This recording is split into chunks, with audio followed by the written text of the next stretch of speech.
Hi guys, Craig Rivers here from Rivers End Outdoors. So I'm going to jump in my Jeep and go to Lowe's and grab a couple items. So let's check it out.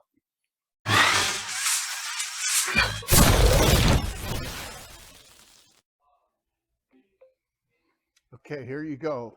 Fat wood. Um, one of these bundles of fat wood right here is $9.98. And let me tell you, this will last a long time. One stick is all you need. All right, on to the next thing.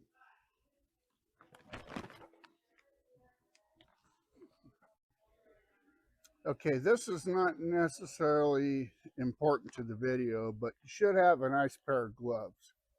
So I'm going to go ahead and pick up a pair of gloves. Okay, here we go. Okay, the other thing is paracord. Of course, they got rope, twine, they got everything you would need.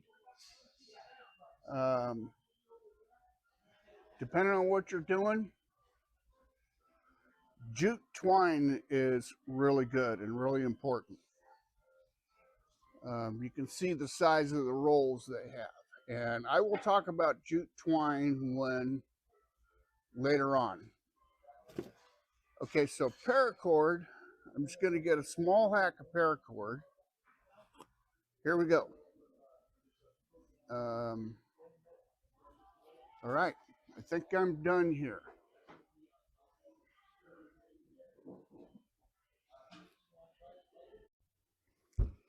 Okay, guys, for bushcrafting, there's really only a couple things you need. And if you live in an area or if you live in town that you can't go find any pine trees and harvest some good fat wood, you can actually go to Lowe's and pick up a bundle of fat wood in their barbecue area. Now, this is not really true fat wood because it's not pine sap. It probably has pine sap in it. It smells like pine sap, but I think they soak it in something. But it works really good.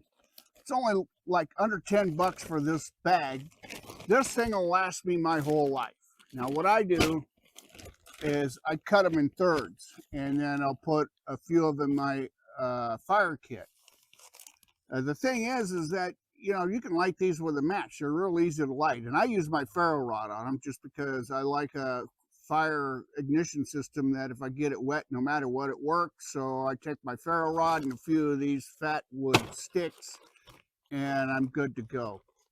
So the other thing I picked up was some paracord. Now, paracord's good for certain things, but I don't like it for lashing things together. Now, if you're going to go out in the woods and you're going to lash a shelter together, and you never know. And I like using jute twine because on my ranch, I don't want anything on the ground that doesn't belong. And that being nails, wire, paracord takes forever to rot. So if you want to build a shelter and you don't know, you might have to bug out from that shelter and leave it. And if you do, you want it to break down and rot down and evaporate like nothing was ever there, leave no trace. So jute twine is good for that because, like I said, if you have to leave, it's not a big deal. And the thing is most cases, like for me, if I make a little shelter, I break it down and get rid of everything. But you never know, you might get stuck in a position where you can't do that. So at Lowe's, basically for bushcraft, all you need is some fat wood. And I got a little paracord. And of course, I picked up a pair of gloves. But the thing is those two items are all you really need for bushcraft. And what I mean by bushcraft is basically walking and hiking and making a shelter, or walking and hiking and making a camp, or backpacking out and making a camp. And need all the other stuff. Now at Lowe's, they got everything. They got saws, drills, they even got knives. They just got everything. You don't really need all that. A few pieces of fat wood, ferro rod, whatever you're going to bring, and you're good to go. And so I think this is a really good deal at Lowe's. There's other things you can use besides fat wood. Now, a little story along with that is that when I was in school, we used to go across from the school to a little store, and or actually, down the back alley, and then go over to a little store for lunch. And we'd get a bunch of stuff at the little store, and then we'd sit on the railroad tracks to eat our lunch. Now, we had to cross those railroad tracks to get to the store from our school. And one day we were there, and the fire marshal came over there and saw what we're doing, and he was real nice. But he's really extremely nervous about us smoking around the railroad ties, which none of us smoked, so it wasn't a problem. But he was saying that any little thing, if those railroad ties go up, they'll never get them put out. And he's real nervous about fires.